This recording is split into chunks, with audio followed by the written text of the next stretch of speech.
ಆ ಒಂದು ಮಲೆನಾಡಿನ ಹೆಸರನ್ನು ಅಷ್ಟೇ ಅಲ್ಲದೆ ಸಂಗೀತದ ಗಾಯನದ ಕ್ಷೇತ್ರವನ್ನು ಬಹಳಷ್ಟು ದೊಡ್ಡ ಮಟ್ಟಕ್ಕೆ ತೆಗೆದುಕೊಂಡು ಹೋಗುವಂಥದ್ರಲ್ಲಿ ಬಹಳ ಮುಖ್ಯವಾಗಿ ನಿಲ್ಲೋರು ನಿಮ್ಮೆಲ್ಲರ ಮೆಚ್ಚಿನ ಅಮ್ಮ ಸುಮಿತ್ರಮ್ಮ ಅವರು.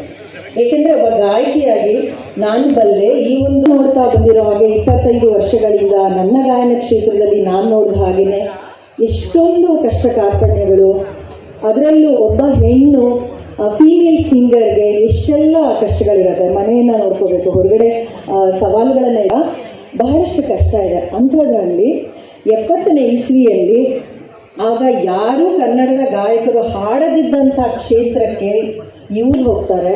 ಅಲ್ಲಿ ಅವರ ಪ್ರೀತಿಯ ತಂದೆಯವರು ಎಲ್ಲ ಅನುಕೂಲಗಳನ್ನು ಮಾಡಿಕೊಟ್ಟಿರ್ತಾರೆ.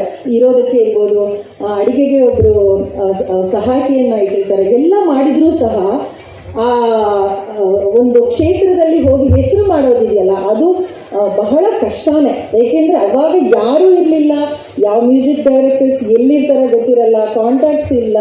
ಇವರನ್ನ ಕಾಂಟ್ಯಾಕ್ಟ್ ಮಾಡಬೇಕು ಅಂದರೆ ಅವ್ರ ಹತ್ರನೇ ಹೋಗಿ ಇಂಥ ದಿನ ರೆಕಾರ್ಡಿಂಗ್ ಇದೆ, ನೀವು ಬರಬೇಕು ಅಂತ ಹೇಳಬೇಕಾದಂತಹ ಕಾಲದಲ್ಲಿ ಎಷ್ಟು ದೊಡ್ಡ ಮಟ್ಟದಲ್ಲಿ ಹೆಸರು ಮಾಡಿದ್ರು ಅಂದರೆ, ಒಬ್ಬ ಪ್ಲೇಬ್ಯಾಕ್ ಸಿಂಗರ್ ಕನ್ನಡದ ಮಟ್ಟದಲ್ಲಿ ಇಷ್ಟೊಂದು ಹೆಸರು ಮಾಡಿ ಅತ್ಯಂತ ಗೌರವವನ್ನು ಸಂಪಾದನೆ ಮಾಡಿ ಬಹಳಷ್ಟು ಪ್ರೀತಿಯನ್ನು ಗಳಿಸ್ಕೊಂಡು, ಯಾವುದೇ ಗಾಯಕರು ಅಷ್ಟೇ ಇದೆ, ಯಾರನ್ನೇ ಕೇಳಿ ಕನ್ನಡಿಗರನ್ನ ಇವರನ್ನ ಪ್ರೀತಿಸಿದ ಹೃದಯ ಇಲ್ವೇ